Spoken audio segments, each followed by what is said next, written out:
Örgümü Dediniz kanalımdan dünyadaki tüm dostlara selamlar, sevgiler, saygılar sunarak bu güzel kalplerin yapımını sizlerle anlatmak, paylaşmak istiyorum arkadaşlarım. Umarım sever ve beğenirsiniz. Bu güzel kalp desenli çalışmayı mozaik tekniği kullanarak yaptım arkadaşlarım. Ve battaniyelerden hırkalara, kendinize yeleklere, atkılara, şallara varana kadar dilediğiniz bütün örgülerde kullanabileceğiniz böyle güzel kalpli desenli bir çalışma ortaya çıktı. Hadi gelin bu güzel modeli hep birlikte örelim. Örerken ise stres atalım arkadaşlarım.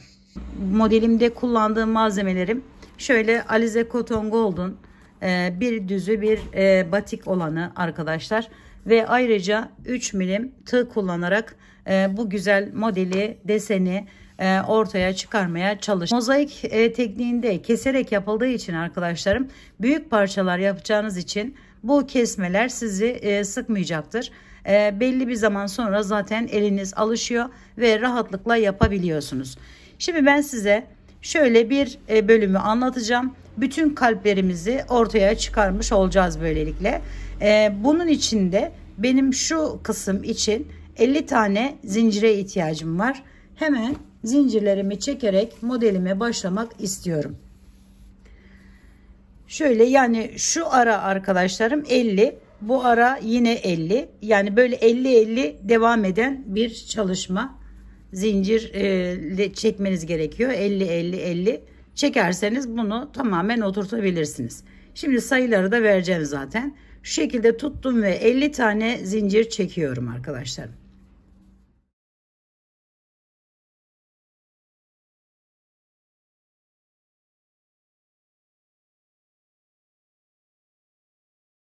Bu 50 zincirin içerisinde arkadaşlar iki bu tarafta, iki bu tarafta fazladan ilmeğimiz var. Yani normalde 46 tane den oluşuyor şu arası arkadaşlarım. Yani 46 46 46 devam edip sonlara ikişer tane de ayrıyeten zincir çekmeniz gerekiyor. Şimdi ben 50 tane çektim, gördüğünüz gibi şu şekilde çeviriyorum ve ilk zincirimin içerisinden başlamak üzere şu şekilde sık iğneler ile diğer tarafa geçiyorum. Böyle yapmak daha kolay oluyor. Bilen arkadaşlarım bu kısımları geçebilir. İlk iki sıramız sık iğneler ile geçiyoruz arkadaşlar. Diğer rengimizle de aynı şekilde yapacağız.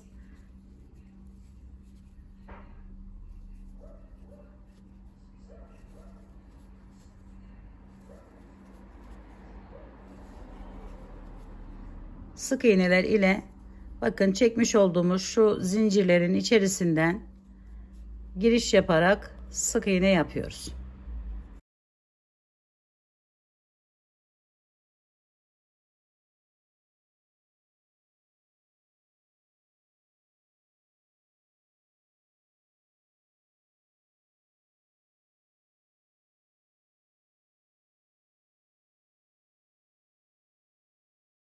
Sona geldim arkadaşlarım. Bir tane zincir çektim ve bu ipimi kesip diğer ipime geçiyorum. Şimdi buraları tamamen yeni gelen, yeni başlayan, videoma yeni rastlayan arkadaşlarım için söylüyorum. Şimdi şu kenardaki yerden, bakın şuradan giriş yapıyorum. Buraya bu ipimi tutunuyorum önce. Şu şekilde bir miktarda bırakıyorum. Sonra bir tane buraya zincir çekiyorum. İlkinin içerisinden, bakın şu üst kısımdaki V olan yerin arka kısmındaki yerden alarak bir sıra daha sık iğne yapıyorum buraya. Şu şekilde bunu da alttan götürelim. Bakın şu kısımlarından giriş yapıyoruz ve devam ediyoruz. Bu iki sıra bizim olmazsa olmazımız arkadaşlar. Bir de şunu söylemek istiyorum. Kalpleri hangi renk yapmak istiyorsak onu ikinci sırada yapmamız gerekiyor. Yani hangi rengiyle olsun istiyorsanız bu kalpler, o rengi ikinci sırada yapmanız gerekiyor. Şu şekilde alarak bu sırayı da tamamlıyoruz.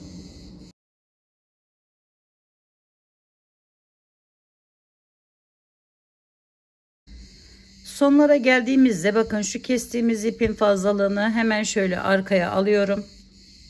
Ve buradan giriş yapıp onu da aradan götürüyorum arkadaşlar. Sonra çıkma yapmasın. Bütün sıralarda bunu yaparak devam ediyoruz ki sonra bizi bir daha uğraştırmasın. Evet, sona geldiğimizde bakın şurada şu şekilde yerimiz var. Hemen bundan ve bundan giriş yapıyorum, ikisinden birlikte. Ve bir tane de buraya sık iğne yapıp bir zincir çekip bu ipimi kesiyorum. Diğer rengime geçiyorum. Şuradan giriş yaptım. Şöyle. Sonra bu ipimi de alıyorum. Bu şekilde birazcık çekerek tutunuyorum. Bir tane zincir çekiyorum önce. Sonra hemen yanından geleni sık iğnemi yapıyorum yanındakine. Ve burada 4 tane arkadaşlar, şöyle yakından göstereyim. Şurada 4 tane ikili trabzan yapıyorum şu şekilde. Bakın birini atladık. Kenardan gidecek o. Onu ellemeyeceğiz. Şimdi şuradan başlıyorum. Şöyle alıyorum aşağıdan. Ve 1, şöyle 2.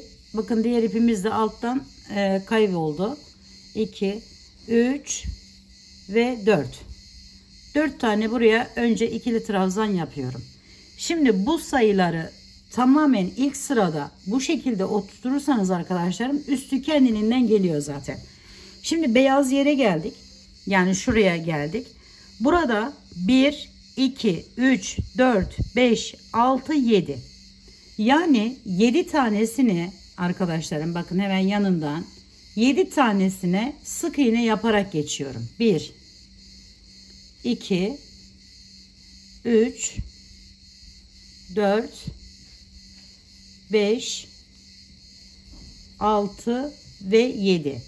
Çünkü buraya birazdan beyazla işlem uygulayacağız. Şimdi 7 tane yaptıktan sonra şu arada bakın bir tane var. Şuraya bir tane ikili trabzan yapıyorum. Tekrar yanında diğeri, yani kalbimizin aslında şu uç kısmı arkadaşlarım burası. Böyle yarım başlandığı için böyle oluyor. Şimdi 7 tane yine buraya sık iğne yapıyorum.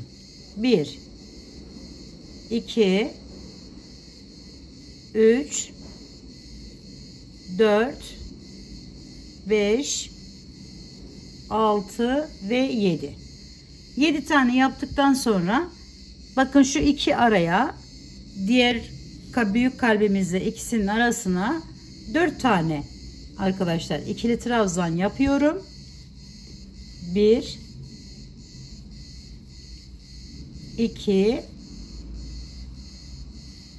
3 ve 4. 4 tane ikili trabzanımı yaptım buraya.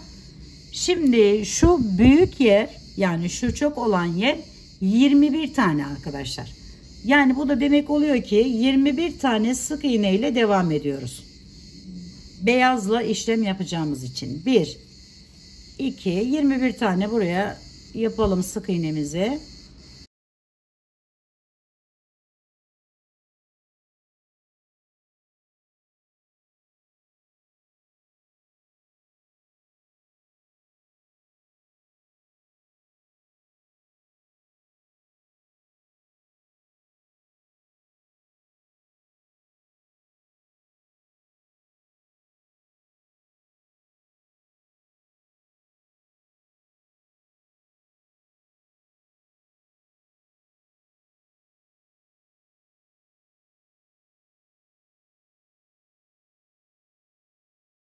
Evet, 21 tane yaptıktan sonra yine araya 4 tane ikili trabzan yapıyorum.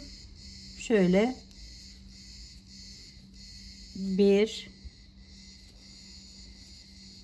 2,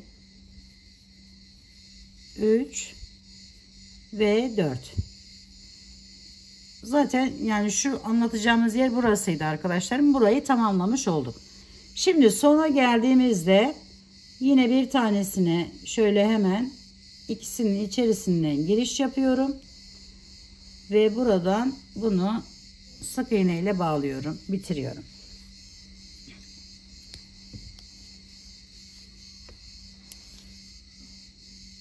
Şimdi diğer ipime geçtim hemen.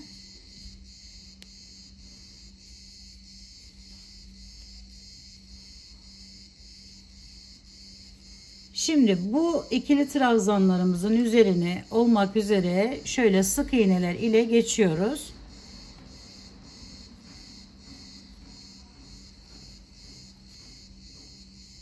Evet, bunu da yaptım. Şimdi zaten yuvaları oluşturmuştuk arkadaşlar. Hemen üzerine alıyorum ve alttan giriş yapıyorum ilkinin içerisine.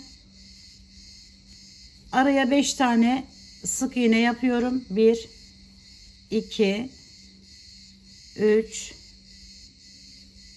4 5. Sonuncuya geldim bakın. Hemen üzerine alıyorum ve buraya da bir tane ikili trabzan yapıyorum. Arada bir tane sık iğne yapıyorum. Sonra hemen diğerine geçeceğiz. Bakın şuna geçeceğiz. Buna geçtiğimiz için şöyle ilkine hemen üzerine alıyorum ve buraya bir tane ikili trabzanımı yapıyorum. Aynı burada yaptığımız işlemi bu tarafa da yapıyoruz. Ve 5 tane sık iğne ile devam ediyorum. 1 2 3 4 ve 5. Sonra üzerine alıp bir tane ikili trabzan ve 4 tane sık iğne yapıyorum önce. 1 2 3 ve 4. Evet, 4 tane sık iğneden sonra bu arayı tamamını arkadaşlarım ikili trabzanlar ile tamamlıyoruz. Yani 21 tane ikili trabzan yapıyoruz bu araya.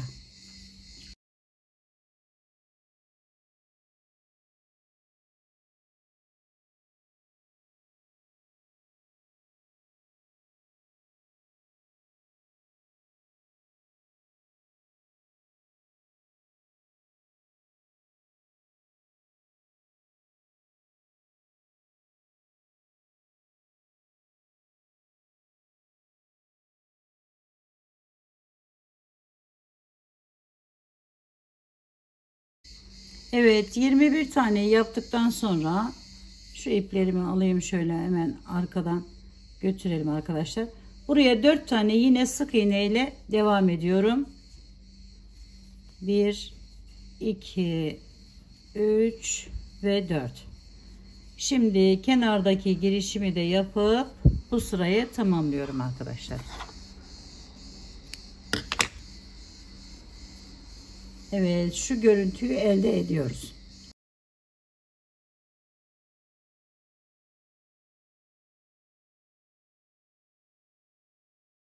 Sonra buradaki arkadaşlarım 4 tane olan ikili trabzanımı normal bir şekilde yapıyorum.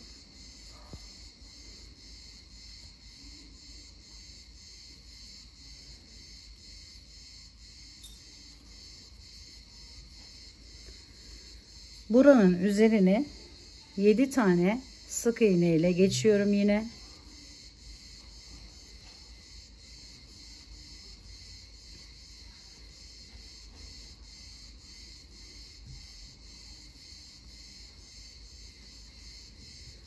Sonra alttaki ikili trabzanımın üzerine bir tane ikili trabzan yapıyorum. Yine 7 tane sık iğne ile geçiyorum.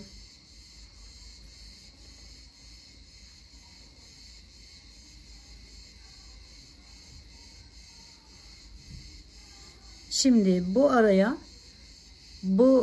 şurayı yapmak için arkadaşlarım bakın. Şurada bir tane kaydırma yapacağız bu tarafa doğru. Ondan dolayı hemen bitiminde 3 tane ikili trabzan yapıyorum. 1 2 ve 3. Şimdi arayı ise bu ikili trabzanımın üzerine gelene kadar hepsini sık iğne ile geçiyorum.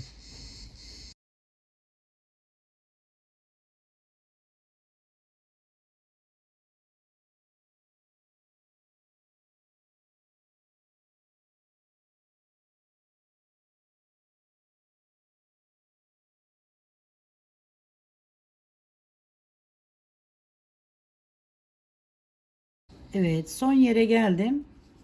Yine buraya bir tane sık iğne yapıyorum. 3 tane ikili trabzanla devam ediyorum.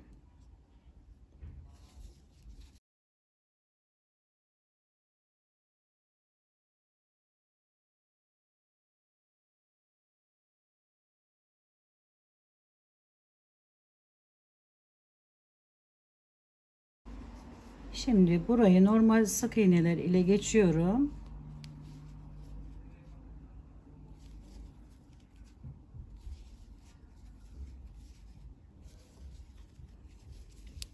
Buradaki ikili trabzanımın üzerine de sık iğne yapıyorum. Hemen üzerine alıp yanındaki yere arkadaşlarım şu şekilde alarak bir tane ikili trabzan yapıyorum. Araya 3 tane sık iğne yapıyorum. 1 2 3. Sonra üzerine alıp bir ikili trabzan daha yapıyorum. Ve şu kalbimizin üst kısmını, buradaki görüntüyü tamamlıyorum. Sonra sık iğne ile hemen bunun üzerine sık iğne yapıyorum. 1, diğer rengimin üzerine de 2 ve 3. 3 tane sık iğneden sonra tekrar bir ikili trabzan yapıyorum. Tekrar 3 tane sık iğne yapıyorum. Ve bir tane ikili trabzan da buraya yapıp 3 tane, yine 4 tane pardon, burada 1 2 3 4 sık iğnemi yaptım. Şimdi bunun üzerine son yere gelene kadar, yani şuraya gelene kadar ikili trabzanlar ile devam ediyoruz.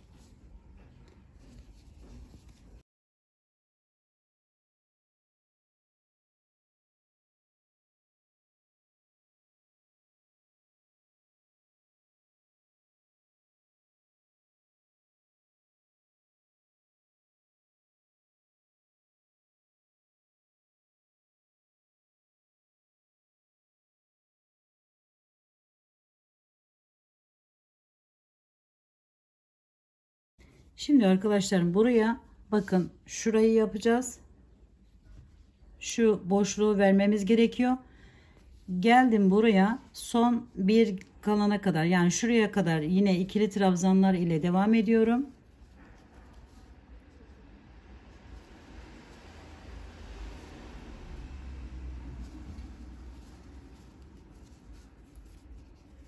Bir tane daha yapıyorum. Ve bu ikinci, yani sondan bu ikinci ikili trabzanımın üzerine bir tane sık iğne yapıyorum. Sonra 2 tane yine ikili trabzan yapıyorum. Biri buraya bakın üzerine, biri de yandan az önce atladığımız yere, bu şekilde, ve sık iğneler ile bu sırayı da bitiriyoruz.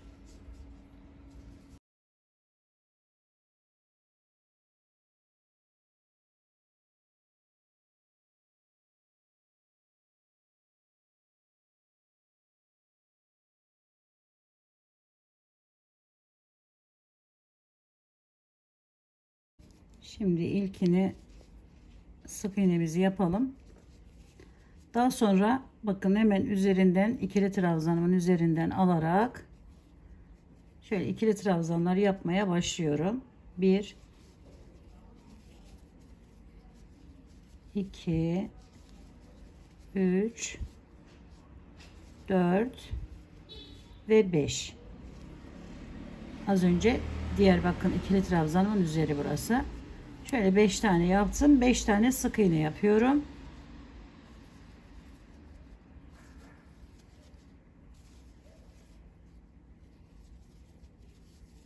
Sonra tekrar buradan giriş yaparak araya 3 tane ikili trabzan yapıyorum. 1 2 ve 3. Sonra tekrar 5 tane sık iğne.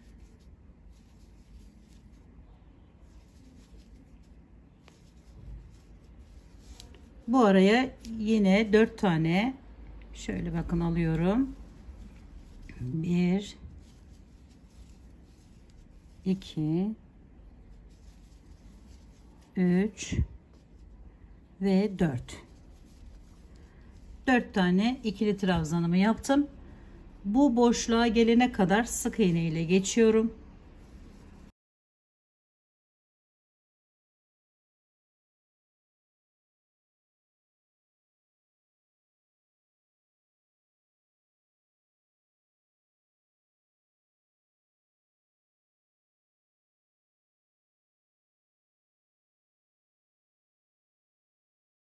Şimdi bu boşluğa bir tane ikili trabzan yapıyorum. Sonra 2 tane sık iğne yapıyorum.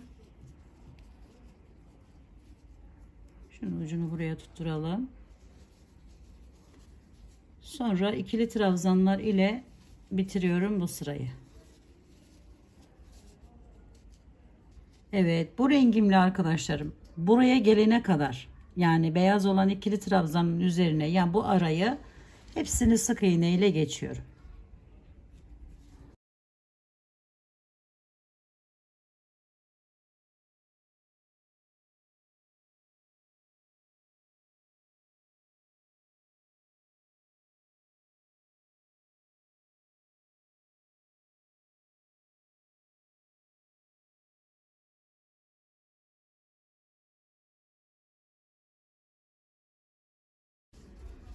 Evet, geldim. Şimdi ikili trabzanlar ile bu rengimle yapmış olduğum bu boşluğun bir yanına, yani şuraya gelene kadar bunu yapmıyoruz. Buraya gelene kadar ikili trabzanlar yaparak devam ediyorum.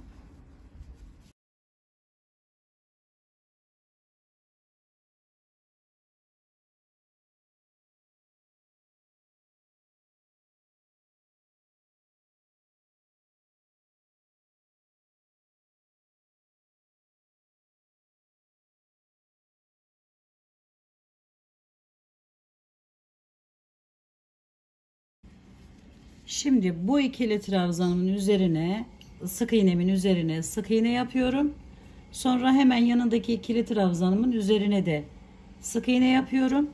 Kenardaki bu 2 tane ikili trabzanımın üzerine yine ikili trabzanlar yapıyorum arkadaşlar, şu şekilde. Ve sık iğneler ile bitiriyorum bu sırayı.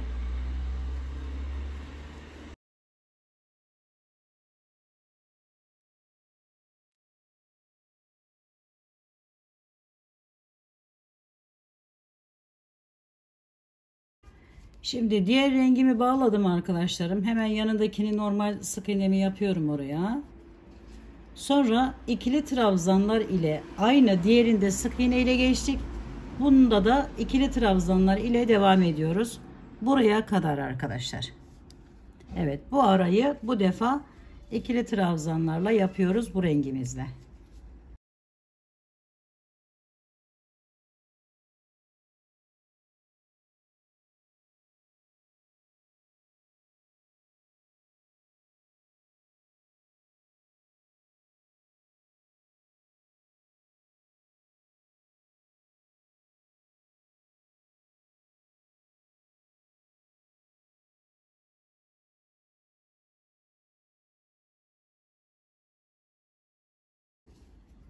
Evet, geldim arkadaşlarım, şimdi şuradayız. Burayı yapıyoruz. Bir tanesinin üzerine, yani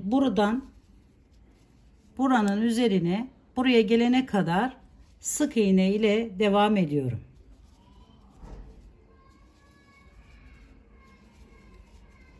Alt sırada nasıl diğer rengimizi şey yaptıysak, ikili trabzan yaptıysak, tam tersine çevirmiş oluyoruz böylelikle.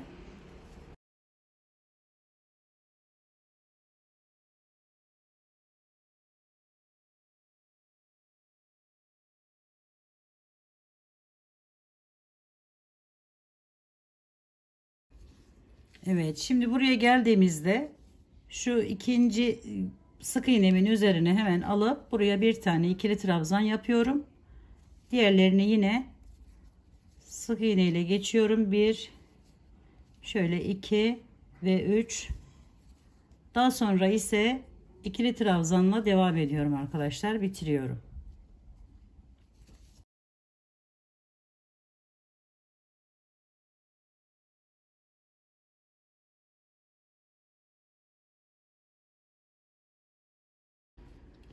Yine sık iğneler ile devam ediyoruz.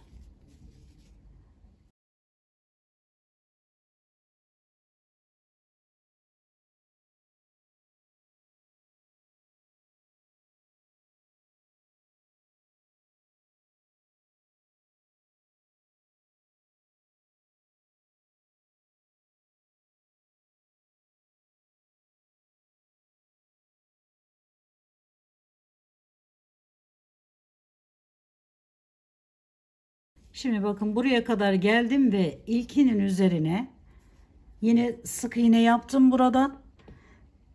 Ve buradan arkadaşlarım 1 2 3 4 5 6 7 8 9 10 10 tanesine ikili trabzan ile devam ediyorum. Bakın bunu atlıyoruz. Ona sık iğne yaptık. Şimdi 10 tane buraya ikili trabzan yapıyorum. 2 3 4 5 6 7 8 9 ve 10. Şimdi sırada gelen 11.'yi bakın şurayı yapıyoruz şu anda. Bunun için yer bırakıyorum. Şöyle bir tane buraya sık iğne yaptım. 6 tane ikili trabzan ile devam ediyorum.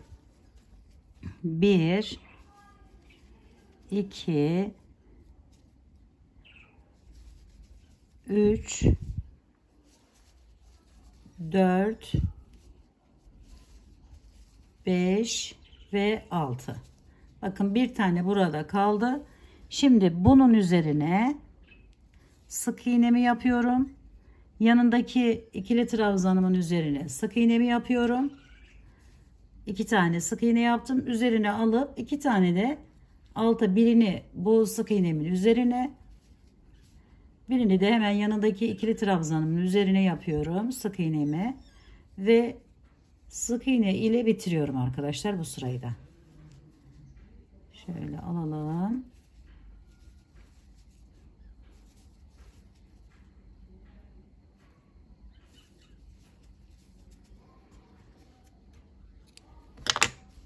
Evet, ilk şeyimizi bitirmek üzereyiz. Şimdi diğer rengimize geçelim hemen. Burada şimdi arkadaşlarım bu sırada bunlara başlayacağız. Şu kalpleri yapmaya başlayacağız. Ondan dolayı şöyle hemen taktım. Bu sayıları tamamen dediğim gibi yaparsanız böyle kendiliğinden devam ediyor gidiyor arkadaşlar. Şimdi burada ilk başlangıç yerimizi taktık. 2 tane ikili trabzan yapıyorum. İnanın çok kolay bir de yapması. Şöyle bir de 2.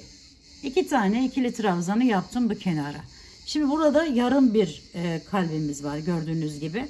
2 tane yaptıktan sonra bir tane boş bırakıyorum arkadaşlar. Yani sık iğne ile geçiyorum bir tanesini. O da diğerinin başlangıç yeri. Yer hazırlıyorum yani diğer ipimle.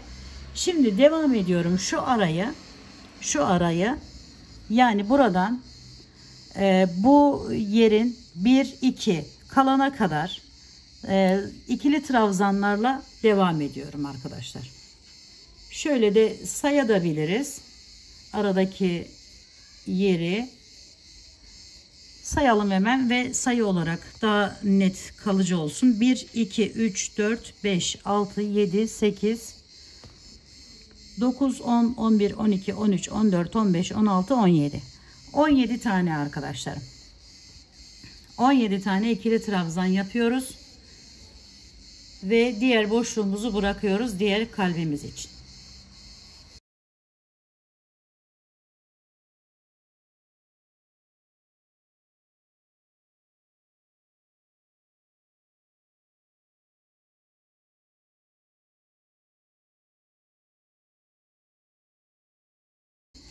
Evet, 17 tane yaptım.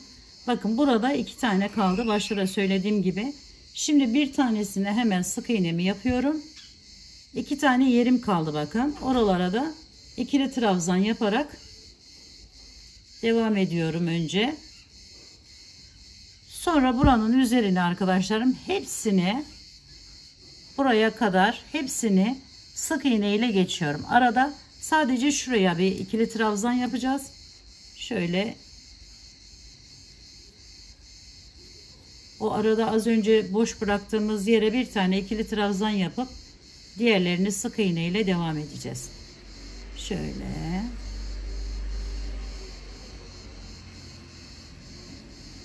Şimdi buraya bir tane ikili trabzan. Sonra sık iğneler ile devam ediyoruz.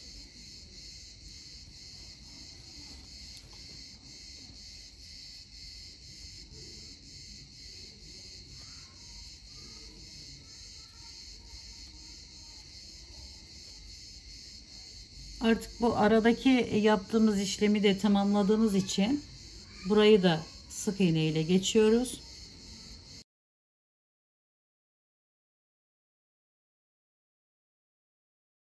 Ve buradan artık ikili trabzanlarla devam ediyoruz.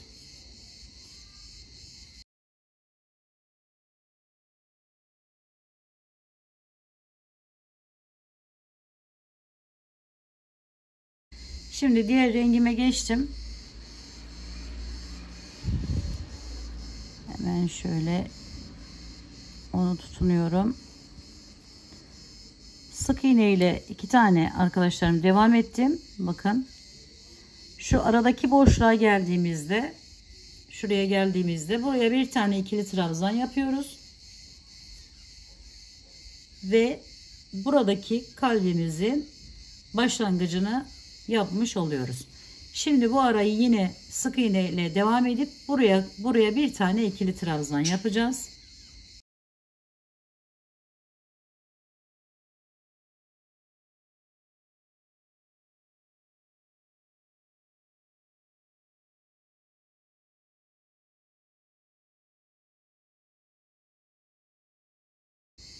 Evet, buraya bir tane ikili trabzan.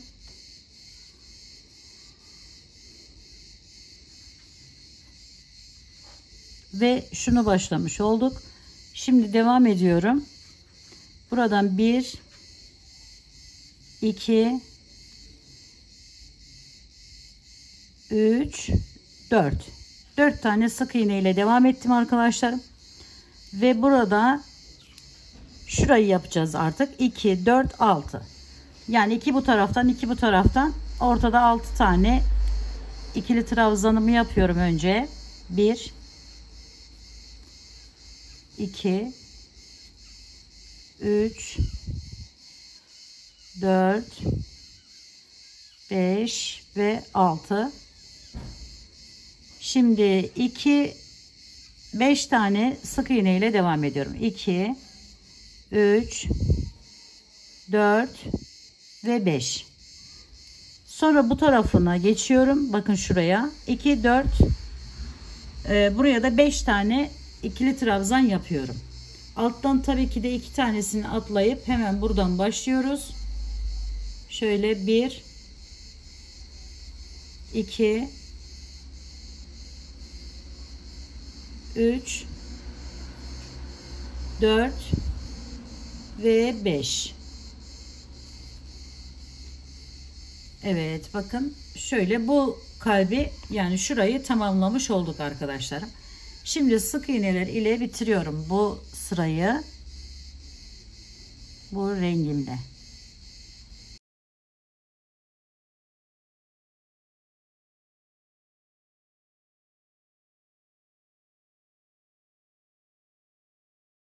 Evet, bakın şu görüntüyü elde ettik.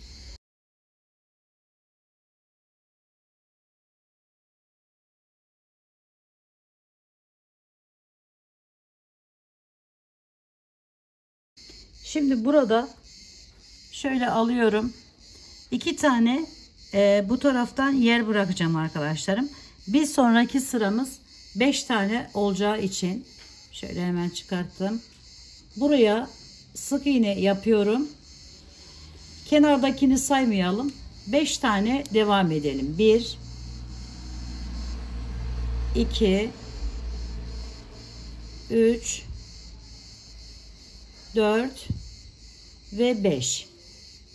Evet, 5 tane bu şekilde sık iğnemi yaptıktan sonra üzerine alıyorum. Alttan ikisini atladım. Diğerine 2 kalana kadar ikili trabzanla devam ediyorum.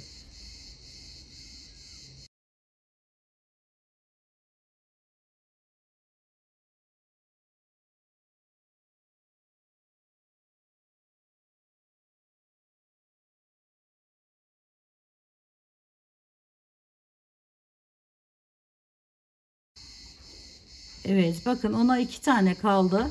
Şu ikili trabzanımın hemen yanından şöyle 2 tanesini olmak üzere 5 tane buraya sık iğne yapıyorum. 2 3 4 ve 5.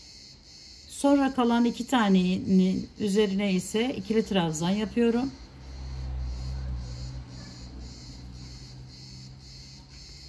Evet, burası tamamlandığı için burayı sık iğne ile geçiyorum önce.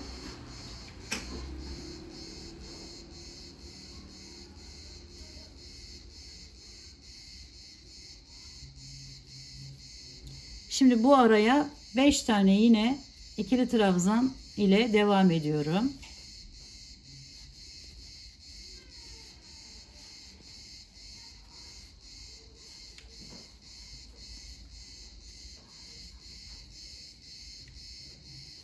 Sonra sık iğneler ile devam ediyorum. 5 tane 2 3 4 5. Sonra ise hepsini ikili trabzan yaparak tamamlıyorum.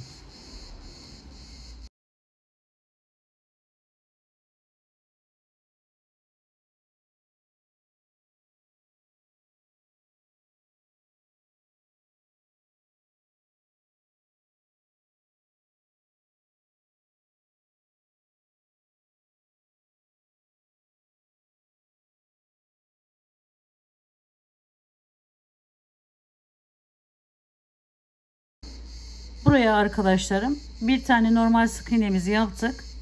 5 tane yan yana ikili trabzanla başlıyorum. 1 şöyle 2 3 4 ve 5. Az önce sık iğne ile geçtiğimiz yerleri ikili trabzanla tamamlıyoruz arkadaşlar. Şimdi burada yine devam ediyorum.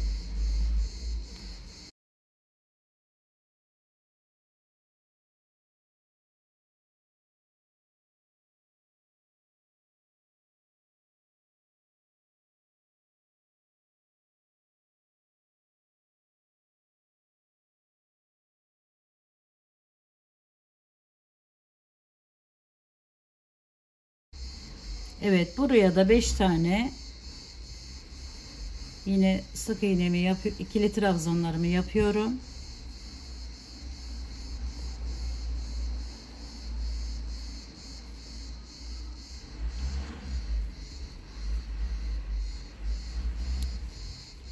Ve sık iğne ile devam ediyorum yine.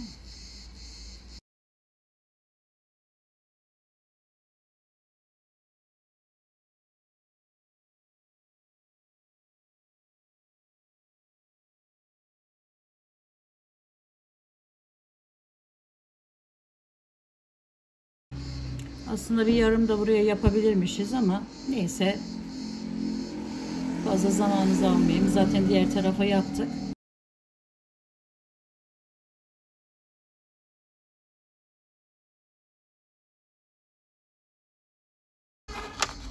Bakın bu yarımı da buradan yapabilirmişiz. Ama diğer tarafta olduğu için gerek de yok arkadaşlarım. Aynı şekilde burada da olabilirdi. Şimdi bu sırayı da tamamladıktan sonra diğer rengime geçiyorum hemen. Burada artık yana ona bırakacak yerim olmadığı için burayı sık iğne ile devam ediyorum. Şöyle bir bağlayalım. Evet, bu 5 tanenin üzeri artı 2 tanesini sık iğne yapıyorum arkadaşlar. 1 2 3 4 ve 5. 2 tanesini yine bir sonraki sırada kalbimizin şurayı dahil etmek üzere sık iğne ile geçtikten sonra ikili trabzanlar ile devam ediyorum.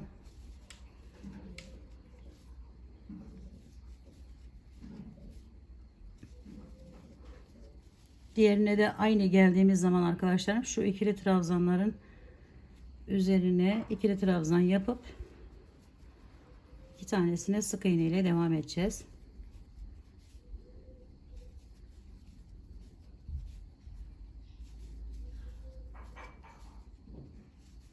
Evet, bakın bu ikili trabzanlarımızın üzerine sık iğnelerimizi yapıyoruz ve devam ediyoruz. Aradaki 5'in üzerine de sık iğne.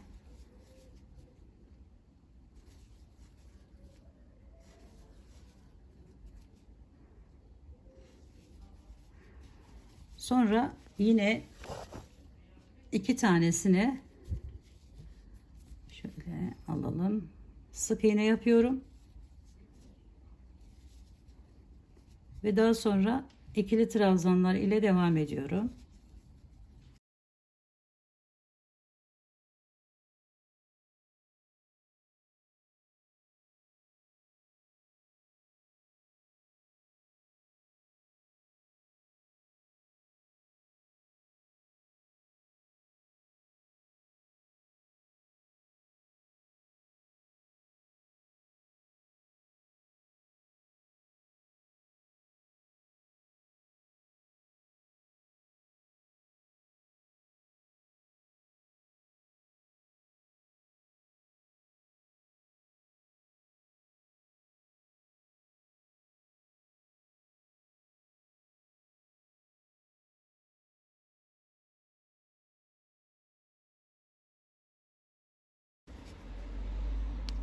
Şimdi buradan ikili trabzanlar yapıyoruz.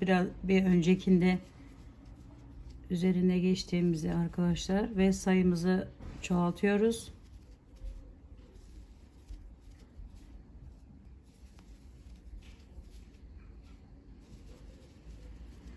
Evet, şurayı yaptık. Şimdi yine sık iğneler ile diğerine kadar devam ediyorum.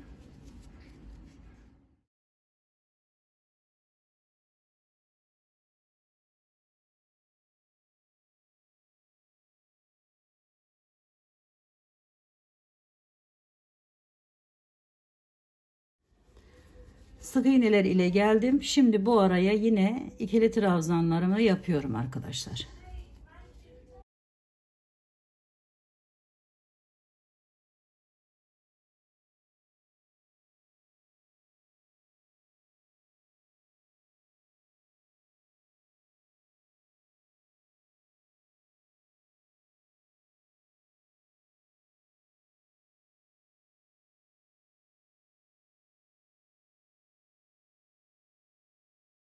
Sık iğne ile tamamlıyorum arkadaşlar.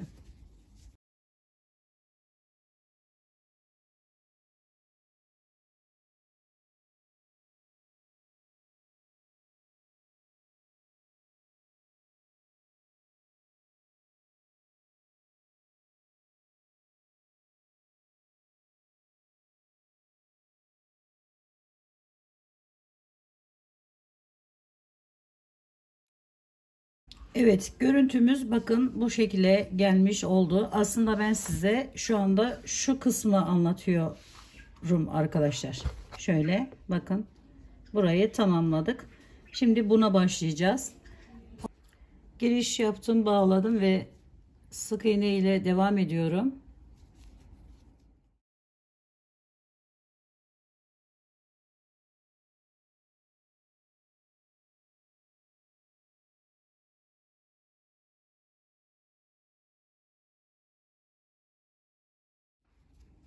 Şimdi bir tane daha büyüteceğimiz için bunun üzerine de sık iğnemizi yapıyoruz. Evet, burada şimdi burayı geçtikten sonra bakın şu büyük olan, ikisinin arasında büyük olan kalbi tekrardan başlamak için şöyle 1 2 3 ikili trabzan yapıyorum. Bir tane sık iğne yapıyorum.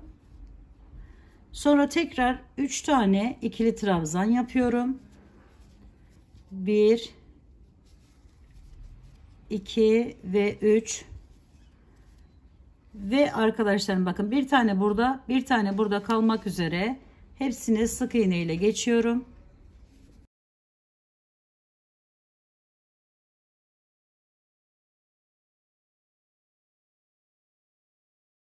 Bir tane de geçtim bu tarafa ve şimdi burada devam ediyoruz arkadaşlarım.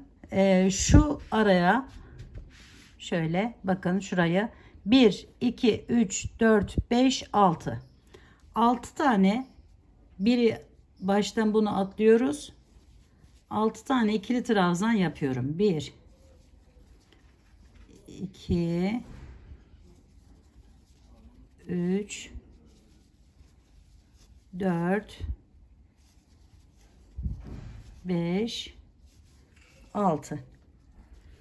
6 tane ikili trabzanı yaptıktan sonra bakın şu boşluğu vereceğiz ki bununla aynı hizada burayı yapabilmek için 3 tane bu araya sık iğne yapıyorum. 1 2 ve 3. Yani bu kalbimizi de yapmaya başlamış oluyoruz arkadaşlar. Şimdi üzerine aldım, diğerlerini ikili trabzanlar ile devam ediyorum. Bu tarafa geçme sebebim, bakın burayı yapıyoruz. Yani şu görüntüyü elde edeceğiz birazdan. Şu kısmını yapacağız. İkili trabzanlar ile bitirip diğer rengimize geçelim. Diğer rengime geçtim, bağladım. Bakın burayı ikili trabzanlar ile bitirdim. Şimdi yine bunların üzerine hepsine ikili trabzanlarımı yapıyorum.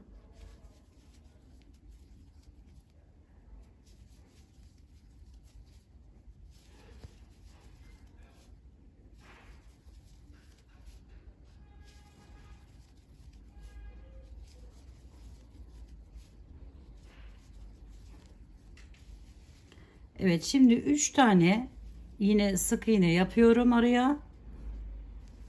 Az önce atladığımız bu yere ise bir tane ikili trabzan yaparak şuraya başlamış oluyoruz. Bakın şu kısmı başlamış oluyoruz. Sonra devam ediyorum. Yine 3 tane buraya sık iğnemi yapıyorum. Ve bu araya yine ikili trabzanlar ile devam ediyorum.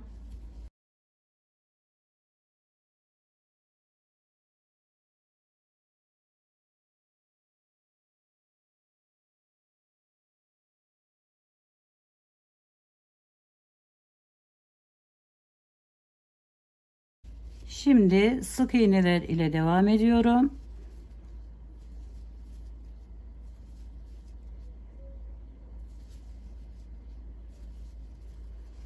Buraya arkadaşlarım, burayı başlayacağız. Hemen birinci yere ikili trabzan,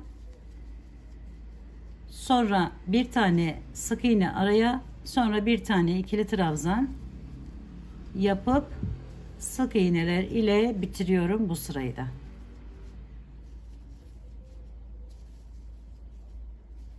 Ve diğer rengimize geçiyoruz arkadaşlar. Şimdi diğer rengime geçtim, bağladım, sık iğnelerimi yaparak geliyorum.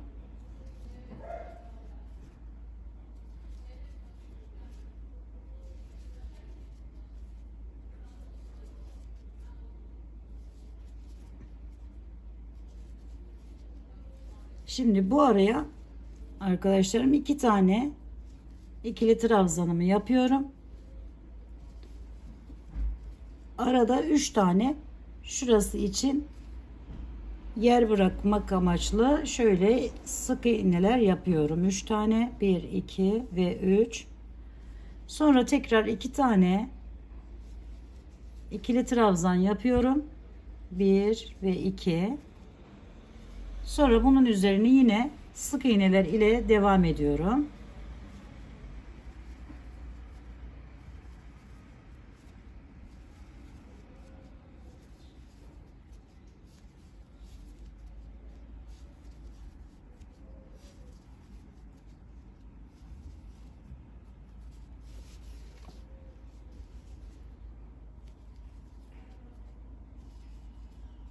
Şimdi bittiği zaman tekrar buradan alıp 1 2 3 4 5 tane ikili trabzan yaptım. Araya 3 tane vardı zaten. 5 tane sık iğne ile geçiyorum. 1 2 3 4 ve 5. Şimdi geri kalanını buradan bir tane atlıyoruz. İkili trabzanlar ile bitirip diğer rengimize geçiyoruz arkadaşlar.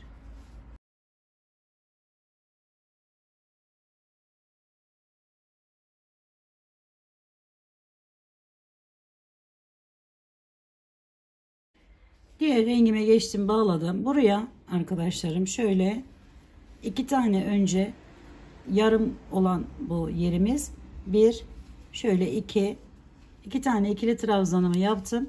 Sonra bir tane araya sık iğne yapıyorum.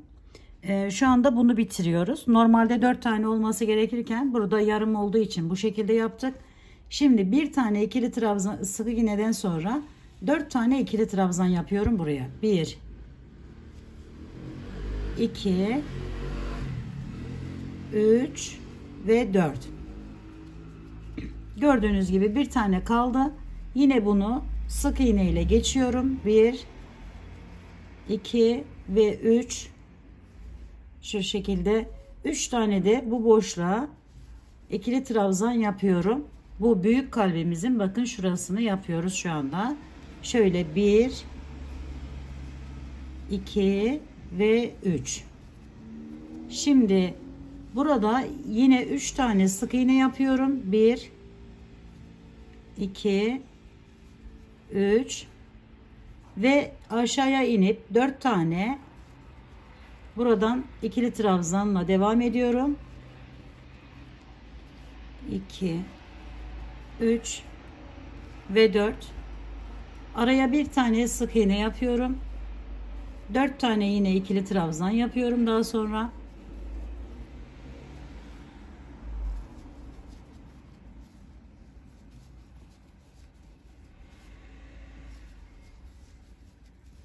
Ve sık iğne ile buraya kadar devam ediyorum.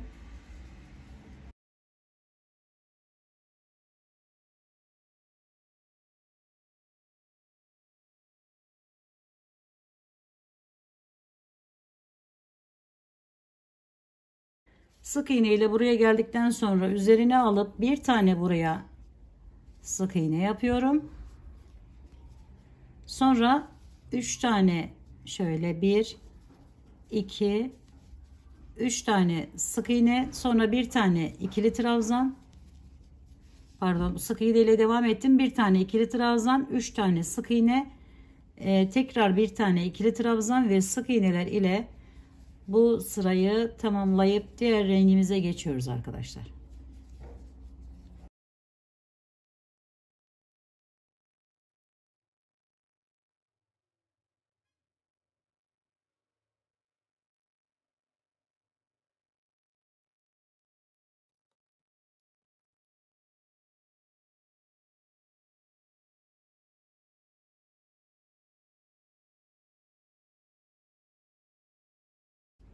Evet, 2 tane bu kenara sık iğnemi yaptım. Daha sonra ortadaki yere bir tane ikili trabzan yapıyorum. Sonra dördünün üzerine sık iğnemi yapıyorum.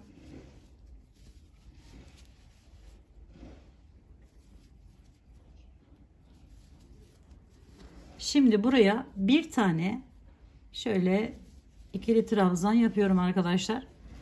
2 olarak büyüteceğiz. Bakın 2 tane yan tarafından büyüteceğiz.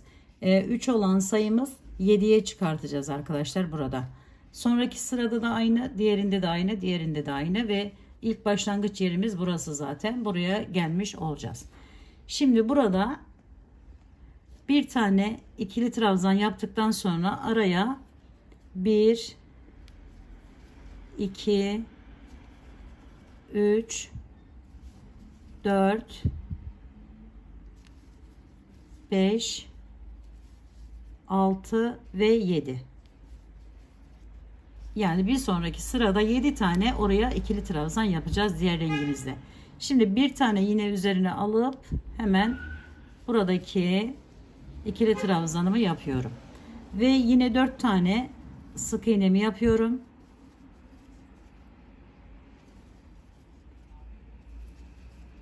Sonra bir tane araya ikili trabzan.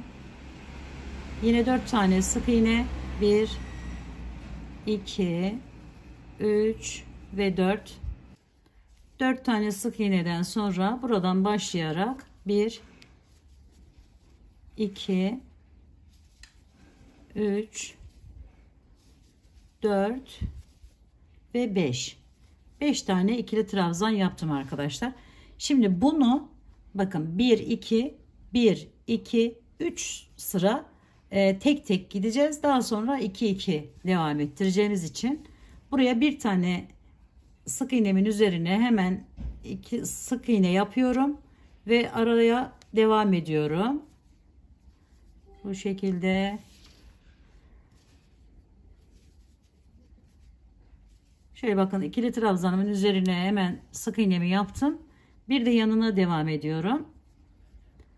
Ve daha sonrasını alttan bakın bunu atlayarak ikili trabzanlar ile bitiriyorum. Sonra diğer rengimize geçiyoruz arkadaşlar.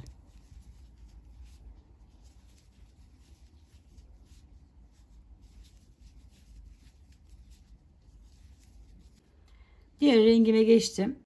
Yine buraları sık iğne ile devam ediyorum.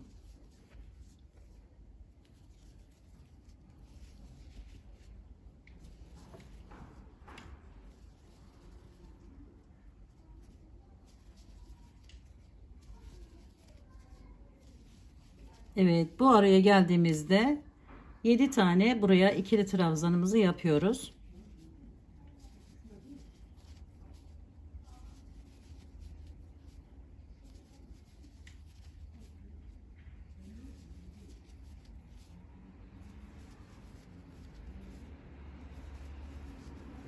Tekrar aradan devam ediyorum. Hepsini sık iğne ile geçiyorum.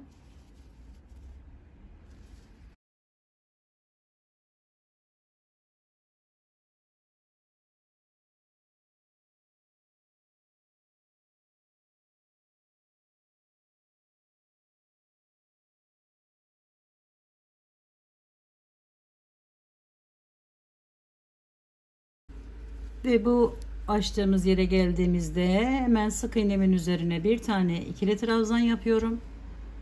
Arada sık iğne ile devam ediyorum yine.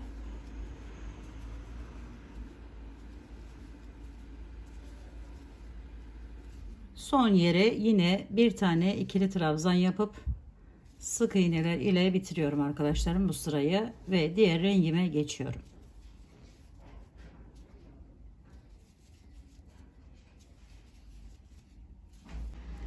Evet, diğer rengime geçtim. Şimdi arkadaşlarım buradan ikili trabzanlar ile devam ediyorum. Şöyle alarak.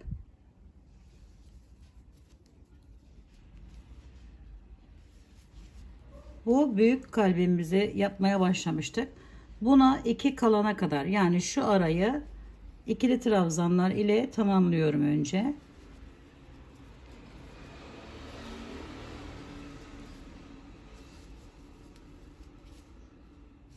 İki iki çoğalıyoruz arkadaşlar kenarlardan.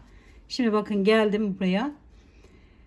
Burada bir tane daha hemen şöyle ikili trabzanımı yapıyorum ve ikisinin üzerinden olmak üzere bu arayı sık iğne ile geçiyorum. Şöyle bakın, kenardan 2 tane büyütmüş oluyoruz. Şurayı yapıyoruz şu anda, şurayı. Evet, şu sıradayız arkadaşlar. 1 2 3 4. 1 2 3, bu da 4. sıramız olacak. Bir sonraki rengimizle bu arayı geçelim böyle sık iğne ile.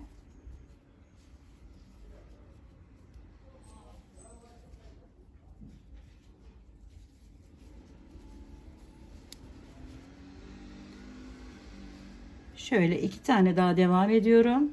Bir tane daha, 2. Sonra ikili trabzanlar ile buraya kadar gelip bu defa buradan 2 tane bırakacağız arkadaşlar yer. Şöyle bir ikili trabzanları yaparak diğerine yaklaşalım.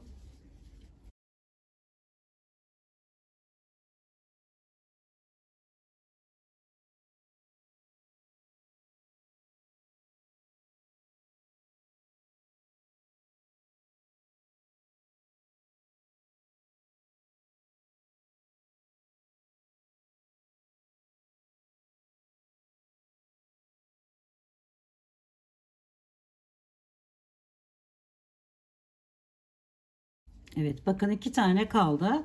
Şimdi 2 büyüyeceğiz arkadaşlar. Yani 2 çoğaltacağız burayı. Ondan dolayı şöyle hemen önce hepsini 2 sık iğne yaparak devam ediyorum. Bu rengimle beyaz rengime yer açmış oluyorum arkadaşlar. Hazırlamış oluyoruz. Böyle yaparak. Şimdi bakın bunu geldim üzerine 2 tane yine buraya sık iğne ile yaptıktan sonra geri kalan kısmını ikili trabzanlarla tamamlayıp diğer rengimize geçeceğiz.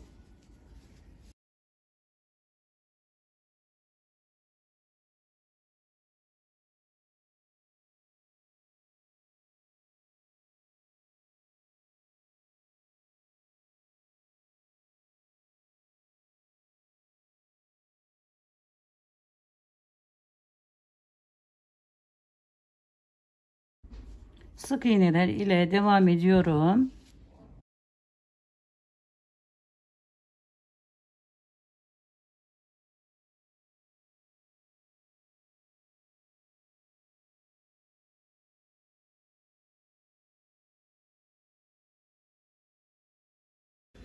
Burayı arkadaşlarım hepsini ikili trabzanlar yaparak boşluğu dolduruyorum.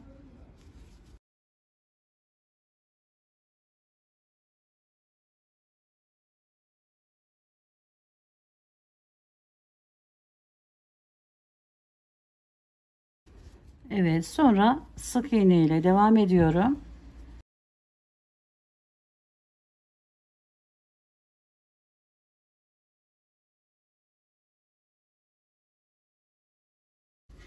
Evet, buraya geldiğimizde üzerine alıp bir tane ikili trabzan yapıyorum.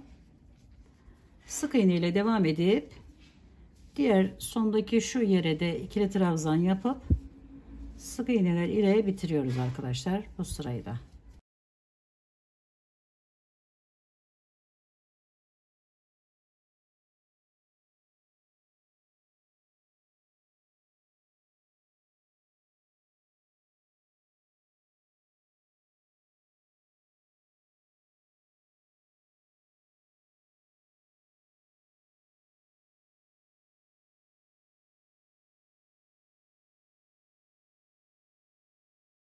Evet, bu kalbimizin yani şu büyük kalbimizin 5. sırası için yer hazırlayacağız.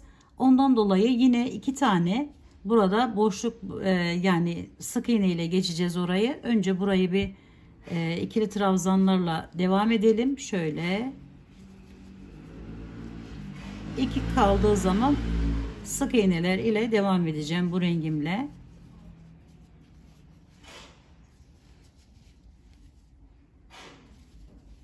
Buradan da fark edebilirsiniz arkadaşlar. Bakın 2 tane kaldı. Hemen buradan olmak üzere 2 geçene kadar burayı, çünkü diğer tarafı da böyle büyüteceğiz. 2 geçene kadar sık iğne ile devam ediyorum.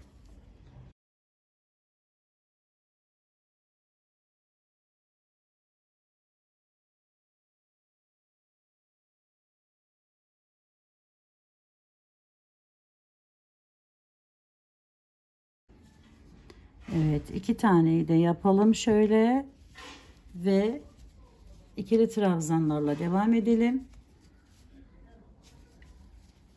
Diğerini de aynı şekilde 2 kalana kadar ikili trabzan yapacağız arkadaşlar. Şuraya.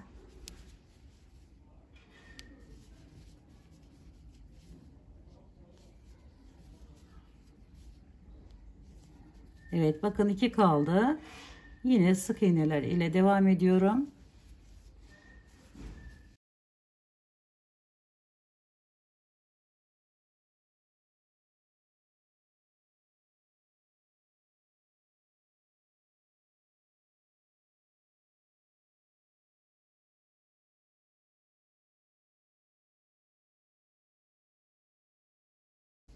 İkili trabzanımın üzerine yaptıktan sonra 2 tane ilerliyorum, geçiyorum ve ikili trabzanlar ile bitiriyorum arkadaşlarım ve diğer rengime geçiyorum.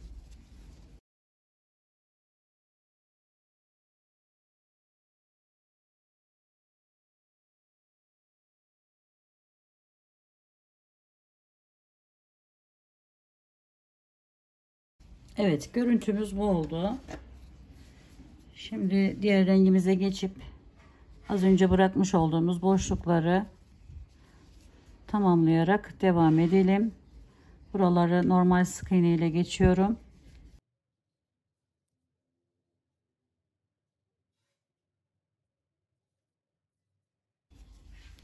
Şimdi ikili trabzanlarımla geçiyorum.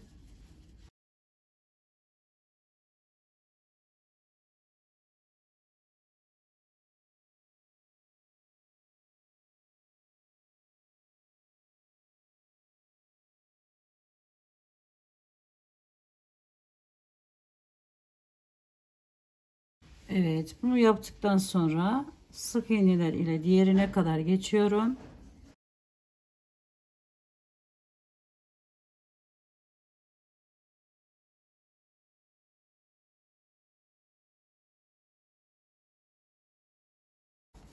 Evet, geldim. Bakın. Şimdi üzerine aldım. Hemen buradan giriş yapıyorum. Buraya bir tane ikili trabzan yapıyorum. Şurayı yapıyoruz arkadaşlar şu anda. Sonra araya yine sık iğneler ile devam edip diğer tarafın en sonuna da, yani şuraya da bir tane ikili trabzan yapıp sık iğneler ile bitiriyoruz.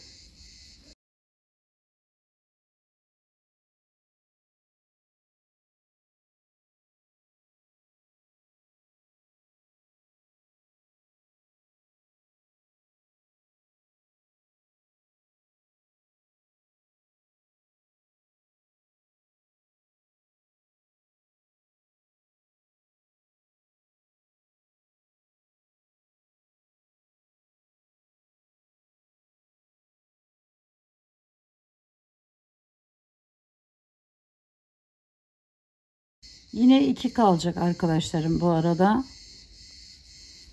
Şöyle 2 tane kalacak ve ikisini sık iğne yapıyoruz. Sık iğne yaparak devam ediyorum yani. Bu aranın üzerine buraya kadar sık iğne ile devam ettiriyorum.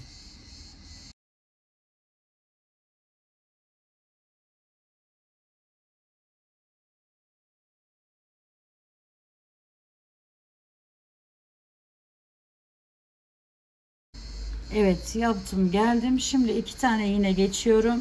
Bir sık iğne ile, daha sonra üzerine alıp 2 tane alttan atlayıp buradan olmak üzere 1 2 3 4 ve 5. Bu defa burayı büyütmeyeceğiz arkadaşlar. Aynı olacak. Bakın şurası. İkisi üst üste olacak. Ve devam ediyorum şimdi. Sık iğne ile bunun hepsini buraya kadar, yani sık iğne yapıp daha sonra ikili trabzan ve sonra diğer rengimize geçiyoruz arkadaşlar. Diğer rengime geçtim, bağladım. Şimdi sık iğneler ile geliyorum. Yine bu az önce bıraktığımız yerden olmak üzere bu araya arkadaşlarım ikili trabzanlar ile dolduruyoruz, tamamlıyoruz. Bu arada burada 19 tane ikili trabzan sayımız oldu arkadaşlarım. Bir sonraki sıra bizim başlangıç yerimiz olmuş olacak ve modelimizi tamamlamış olacağız.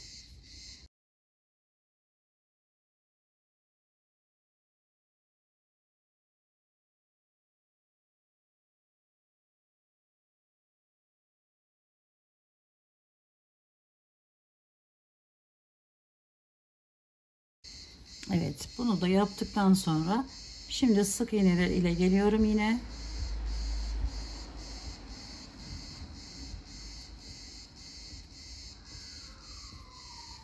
Buraya arkadaşlarım bir tane ikili trabzan yapıyorum. Sonra bakın şuradayız. Şurayı yapacağız. Araya 1, 2, 3, 4, 5. 5 tane sık iğne yapıyorum. Şöyle başlayarak 1, 2, 3, 4, 5. Sonra bir tane üzerine alıyorum. İkili trabzan yapıyorum. İlk başlangıç yerimizde yaptığımız yer arkadaşlar burası, bakın. Sonra bir tane buraya sık iğne yapıyorum. Hemen yanına tekrar bir tane daha aşağıdan da atlayıp ikili trabzan yapıyorum. Şöyle bir kutucuk gibi oluşturuyorum. Ve 5 tane sık iğne ile devam ediyorum.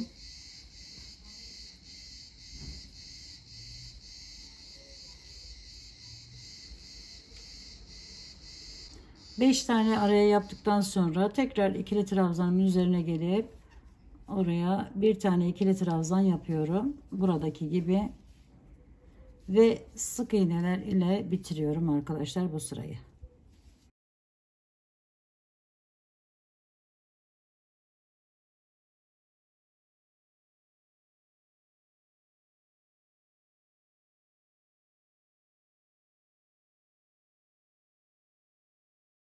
Diğer rengime geçtim. Bağlıyorum hemen. Burada bu defa arkadaşlarım şöyle 2 yaptım. Bir tane bırakıyorum. Yani bakın şurayı yapıyoruz. 2 tane 2 tane 2 tane geliyorduk. Şimdi bir tane kalacak ve bir tane buraya boş sık iğne yapıp şöyle bir sonraki yer için yer hazırlamış oluyoruz. Ve bu aradaki sayımızı da 21'e çıkmış oluyor. İlk başlangıç yerimizdeki gibi arkadaşlar. Şunu alalım şöyle arkaya. Evet. Buradan sık iğneler ile devam edelim.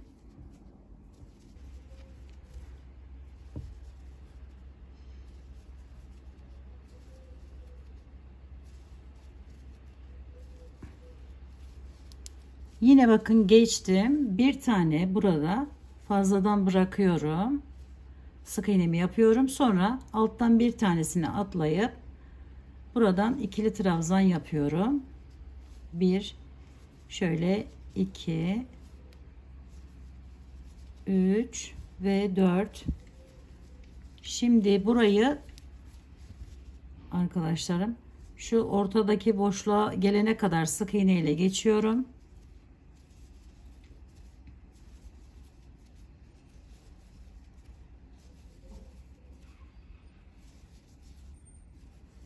Ve buraya bir tane ikili trabzan yapıyorum. Sonra yine sık iğneler ile tamamlıyorum. Diğer kısmını.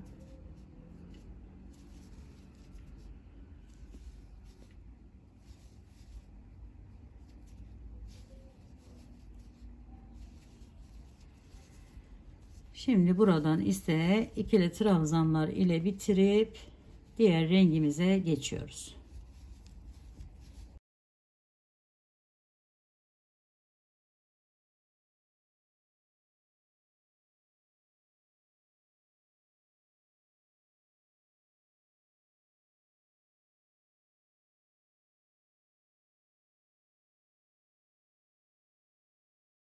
Sık iğne ile geliyorum arkadaşlar, böyle kenarı yaptıktan sonra bir tane burada vardı. Şimdi buraya hepsini ikili trabzan yaparak devam ediyorum. Buradaki ikili trabzan sayım arkadaşlarım şöyle göstereyim, 21. Yani şu ilk başladığımız yer arkadaşlar. Bundan sonra artık bunun üzerine aynı şekilde yaparak ve burayı da aynı şekilde yaparak bunu tamamlamış olacağız. Sanırım anlaşılmıştır diye düşünüyorum. Yani bu sırayı da yapalım şöyle hemen. Zaten kendiliğinden gidiyor arkadaşlar model. Yani bir yerde birine başlarken diğer tarafta diğerine başlıyorsunuz. Kendisi alıp götürüyor sizi. O yüzden çok fazla zorlanacağınızı düşünmüyorum.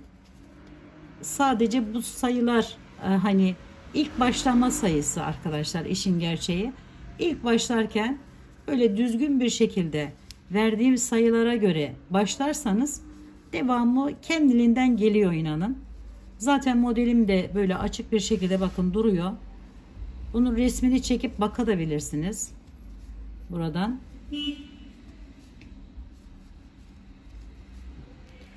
Evet, burayı tamamlayalım.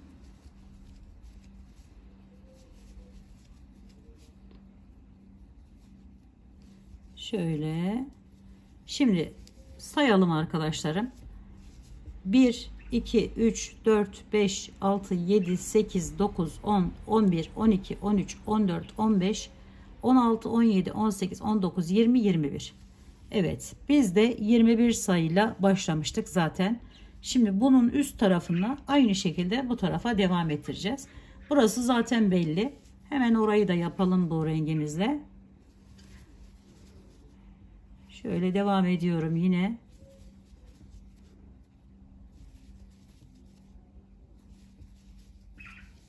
Şimdi bunun üzerini sık iğne ile geçiyorum. Yanına hemen bir tane şöyle sık iğne yapıyorum. Araya 3 tane, yanına bir tane ikili trabzan yapıyorum. Yanına 3 tane sık iğne yapıyorum arkadaşlarım. 2 ve 3. Bunu da yapmıştık zaten ilk başta. Şöyle araya bir tane yine ikili trabzan ve bu araya 3 tane, 1, şöyle 2, 3 tane sık iğne yaptık, üzerine aldık, tekrar bir tane ikili trabzan, 3 tane sık iğne, 1, 2 ve 3, tekrar bir ikili trabzan daha yapıyorum ve sık iğneler ile bu sırayı da bitiriyorum. İlk başlangıç sıramı yapmış oluyorum. Artık bundan sonra aynı şekilde devam ediyor arkadaşlarım. Yani o ilk başladığımız yerdeki mesela yarım kalbimizin burası alt kısmı olmuş oldu. Onu yapmış olduk.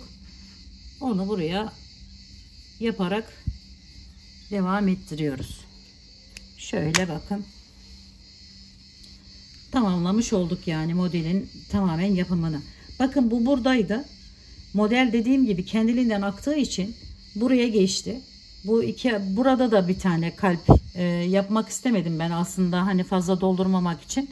Yani şurayı anlatmış oldum size. Şu kısmını anlatmış oldum. Şimdi buradan devam edecek arkadaşlarım. Bunun üzerine yine bakın şu küçük kalplerimiz gelecek. Aynı şekilde bakın bu nasıl burada var. Yanına nasıl hemen 2 tane oluşturduk. Yine aynı şekilde burada oluşacak. Bunun bu tarafında. Yani böyle devam ediyor. Bir bundan bir bundan, aralarda bu küçük kalplerden serpiştirerek yapılıyor arkadaşlarım. Ve böyle güzel bir çalışma, model ortaya çıkmış oluyor. Umarım sizler de sevmiş ve beğenmişsinizdir. Bir de bu tarz bir Alize Cotton Gold ip kullanıyorsanız arkadaşlarım ütüleyin derim. Ütü yaparsanız böyle daha bir güzel duruyor. Yani bebekler için, kendiniz için ideal bir ip. Renkleri de farklı farklı renklerle, 2 renkle de yapabilirsiniz arkadaşlarım aynı zamanda. Yani batik bir ip kullanmadan düz bir iple de yapabilirsiniz. Böyle değişik çalışmalar, herkesin bu ne kadar güzel olmuş diyebileceği çalışmalar elde edebilirsiniz. Dediğim gibi başlarken verdiğim sayılara göre başlarsanız devamı kendiliğinden geliyor, inanın. Şöyle iyice görün istiyorum. Evet, bu videomda da bu güzel kalplerin yapımını sizlere anlatmak, paylaşmak istedim arkadaşlarım. Umarım sevmiş ve beğenmişsinizdir. Örgü dediniz, kanalıma abone olmayı, beğenmeyi, yorum yapmayı, paylaşımda bulunmayı unutmazsanız çok mutlu olurum arkadaşlarım. Bir dahaki en güzel, en değişik, en farklı örgü modellerinde görüşmek üzere. Hoşça kalın, sağlıkla kalın, Allah'a emanet olun arkadaşlar.